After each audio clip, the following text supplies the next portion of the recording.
Hi everyone. ఈరోజు మనం మోకాల్లో ఉన్న one of the important ligament ACL or anterior cruciate ligament గురించి మాట్లాడుకుందాం. ఏసీఎల్ లిగమెంట్ మీ తొడ ఎముక నుంచి కాలు ఎముక వరకు ఎక్స్టెండ్ అవుతుంది అండ్ ఇది ఈ జాయింట్ని స్టేబుల్గా ఉంచనీకి హెల్ప్ చేస్తుంది. ఇది తరచుగా స్పోర్ట్స్ ఆడే వాళ్ళలో లైక్ బ్యాడ్మింటన్, ఫుట్బాల్ ఆర్ రెస్లింగ్లో ఇంజూర్ అయ్యే అవకాశాలు ఎక్కువగా ఉంటాయి.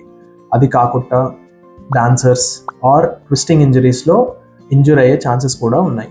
ఏసీఎల్ టేర్ ఒక లక్షణాలు ఎలా ఉంటాయి అంటే మీరు పడ్డప్పుడే చిన్న సౌండ్ రావడం, ఫాలోడ్ బై నొప్పి, వాపు, లేకుంటే మోకాలు జారిపోతుంది అన్న ఫీలింగ్ కలగడం రావచ్చు. దీని డయాగ్నోసిస్ క్లినికల్ ఎగ్జామినేషన్ ద్వారా అండ్ కన్ఫర్మేషన్ ఎంఆర్ఐ ద్వారా తీసుకుంటాం. పార్షల్ టేర్స్లో రెస్ట్ అండ్ ఫిజియోథెరపీ హెల్ప్ చేయొచ్చు.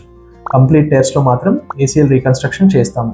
ఏసీఎల్ రీకన్స్ట్రక్షన్లో either bone, patellar bone tendon కానీ లేదు అంటే హ్యామ్స్ట్రింగ్ టెండాన్ కానీ తీసుకొని ప్రీవియస్గా ఉన్న ఏసీఎల్ ప్లేస్లో ఆర్థ్రోస్కోపీ ద్వారా బిగిస్తాము. ఏసీఎల్ సర్జరీ ఎంత ముఖ్యమో పోస్ట్ సర్జరీ ఫిజియోథెరపీ కూడా అంతే ఇంపార్టెంట్. మీ రికవరీ, మీ మోషన్, మీ స్ట్రెంగ్త్, మీ ప్రొప్రియోసెప్షన్ అన్నీ ఫిజియోథెరపీ మీదనే డిపెండ్ అయి ఉంటాయి. రిటర్న్ టు స్పోర్ట్స్ యూజువలీ మళ్ళీ 6 to 9 months పడుతుంది.